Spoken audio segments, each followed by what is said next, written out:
I'm Mary Alexander from Home Instead Senior Care, and today I'm talking about avoiding caregiver burnout. And in this video, we'll talk about depression in family caregivers and give you some ways to cope. A study from the American Journal of Public Health says that family caregivers who provide care 36 or more hours a week are more likely than non-caregivers to experience symptoms of depression or anxiety. For a spouse, the rate is 6 times higher, and for those caring for an aging parent, the rate is twice as high. And in general, women caregivers experience depression at a higher rate than men. Certainly, family caregiving does not cause depression, nor will everyone who provides care experience the negative feelings that go along with depression. But in an effort to provide the best possible care for a family member or friend, caregivers often sacrifice their own physical and emotional needs, and the emotional and physical experiences involved with providing care can strain even the most capable person.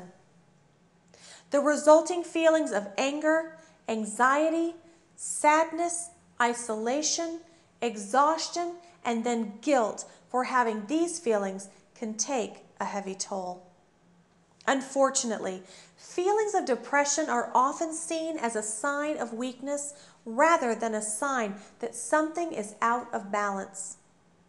Comments such as "snap out of it" or "it's all in your head" are not helpful and reflect a belief that mental health concerns are not real.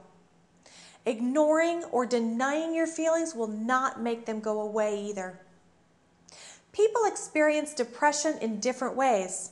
The type and degree of symptoms vary by individual and can change over time. The following symptoms, if experienced for more than 2 consecutive weeks, may indicate depression. A change in eating habits resulting in unwanted weight gain or loss. A change in sleep patterns, too much or not enough sleep. Feeling tired all the time. A loss of interest in people and/or activities that once brought you pleasure.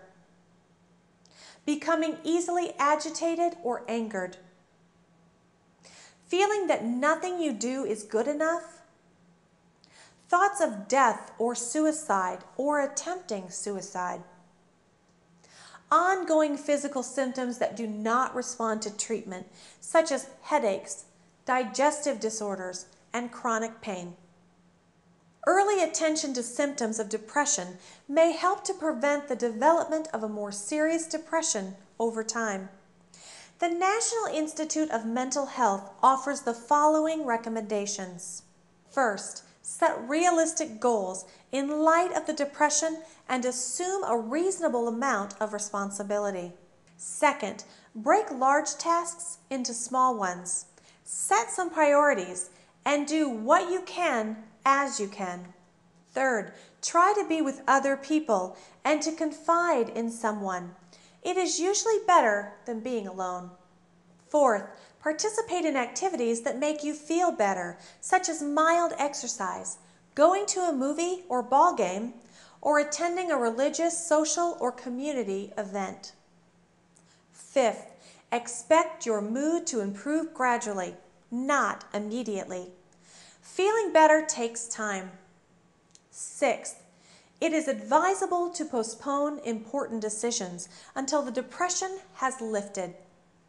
Before deciding to make a significant transition, change jobs, get married or divorced, discuss it with others who know you well and have a more objective view of your situation. People rarely snap out of a depression, but they can feel a little better day by day. The most frequent treatment for depressive symptoms that have progressed beyond the mild stage is antidepressant medications, in conjunction with ongoing talk therapy. A mental health professional can assess your condition and arrive at the treatment most appropriate for you.